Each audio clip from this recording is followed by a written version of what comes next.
Assalamualaikum warahmatullahi wabarakatuh. Perkenalkan, nama saya Aisyah Halim, NPM 1921030537 dari kelas K, akan mempresentasikan tentang perikatan.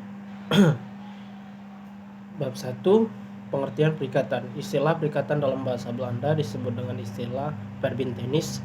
Perikatan atau perutangan merupakan terjemahan dari verbintenis atau verbiden yang artinya mengikat. Verbintenis berasal dari kata kerja verbiden yang artinya mengikat. Istilah verbintenis menunjukkan pada adanya ikatan atau hubungan, sehingga verbintenis diartikan sebagai suatu hubungan hukum. Oleh karena itu, istilah verbintenis lebih tepat diartikan sebagai istilah perikatan. Dalam kitab undang-undang hukum perdata selanjutnya disebut dengan Brooke-Liggett-Weterbaught atau BW. Tidak terdapat rumusan tentang perikatan, tetapi di dalamnya terdapat aturan main dalam perikatan karena adanya aturan normatif mengenai perikatan. Pengertian perikatan dapat dilakukan dengan pendekatan ilmu hukum, terutama kaitannya dengan hukum perdata. Dalam ilmu hukum perdata, perikatan adalah suatu hubungan hukum yang berkaitan dengan harta kekayaan yang dilakukan oleh dua orang atau lebih, atau sebagai para pihak yang melakukan ikatan hukum, yang satu berhak atas sesuatu dan pihak lain berkewajiban atas sesuatu. Dan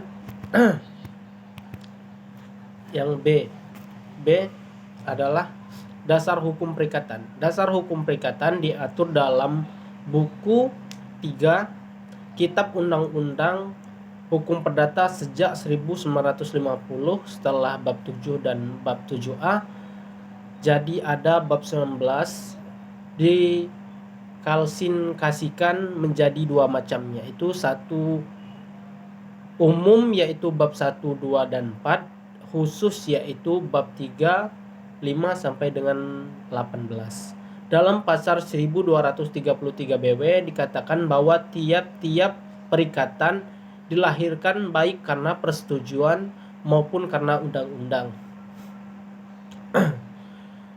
Sumber-sumber perikatan pada dasarnya dibagi menjadi dua macam, yaitu satu berdasarkan pasal 1233 Kitab Undang-Undang Hukum Perdata, dan atas bahwa perikatan bersumber dari dua macam, yaitu bersumber dari perjanjian dan B. Undang-undang. 2.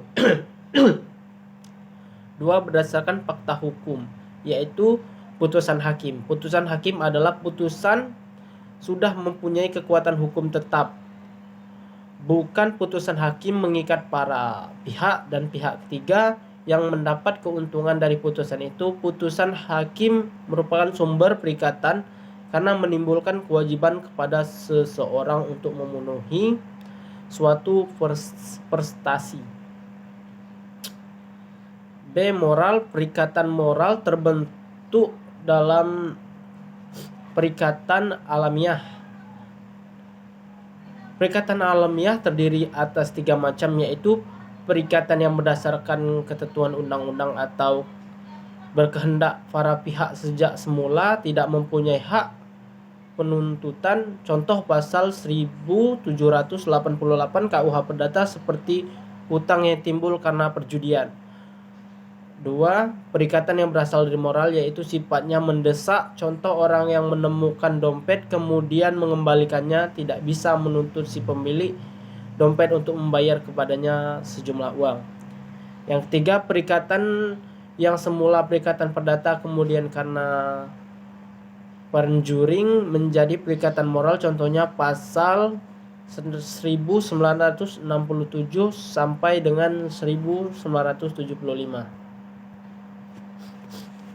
Yang C. Sifat-sifat hukum perikatan. 1. Sebagai hukum pelengkap. Jika para pihak membuat ketentuan sendiri, para pihak dapat mengesampingkan ketentuan dalam undang-undang. Yang kedua, konsensual, dapat tercapainya kata sepakat di antara para pihak. Perjanjian tersebut telah mengikat. Yang tiga, obligatior, Sebuah perjanjian hanya menimbulkan kewajiban, tidak menimbulkan hak milik, dan hak milik berupa berpindah atau beralih setelah dilakukannya penyerahan atau levering. Dengan demikian, sumber perikatan menurut KUH Perdata sebagaimana yang telah disebutkan lebih luas lagi adalah: 1. Perikatan timbul dari persetujuan atau perjanjian. 2. Perikatan yang timbul dari undang-undang yang terbagi atas: A. Karena undang-undang semua, misalnya hukum perkawinan dalam hal hubungan antara orang tua dan anak, hukum kewarisan. B. Karena undang-undang akibat perbuatan manusia menurut hukum terjadi karena perbuatan yang diperbolehkan atau sah dan yang bertanggung dengan hukum atau bertentangan dengan hukum yang tidak sah. Yang ketiga, bukan karena perjanjian terjadi karena perbuatan melanggar hukum. Yang keempat, jurisprudensi merupakan suatu keputusan hukum terdahulu yang tidak diikuti oleh hakim-hakim lainnya dalam perkara yang sama. Dan D. Sumber-sumber perikatan. Menurut pasal 1233 KUH Perdata, sumber perikatan ada 2, yaitu perjanjian dan undang-undang. Yang E adalah hak dan kewajiban yang diwakili.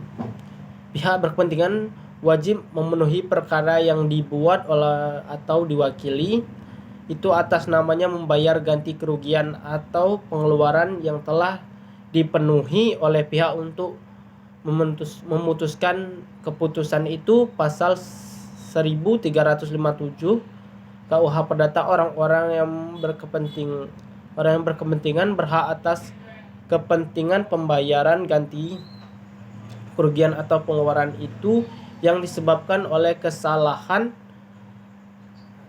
atau kepentingan berhak meminta pertanggungjawaban atas pengurusan kepentingan itu. Yang F adalah secual dan hefting. Secual adalah kewajiban seorang debitur membayar utang-utangnya, sedangkan hefting adalah kewajiban seorang debitur memberikan kreditor mengambil harta kekayaan sebesar pengeluaran utangnya. Dan yang terakhir adalah hapusnya suatu perikatan. Hapusnya atau berakhirnya suatu perikatan oleh undang-undang ditentukan oleh pasal 1381 yang menentukan 10 cara berakhirnya perikatan. Hapusnya perikatan disebabkan sebagai berikut: 1. Pembayaran. 2. Penawaran pembayaran tunai diikuti dengan penyimpanan atau penitipan. Yang ketiga, pembaruan utang. Yang 4, kompensasi atau perjumpangan utang. Yang kelima, percampuran utang. Yang keenam, pembebasan utang. Yang ketujuh, musnahnya barang yang terutang.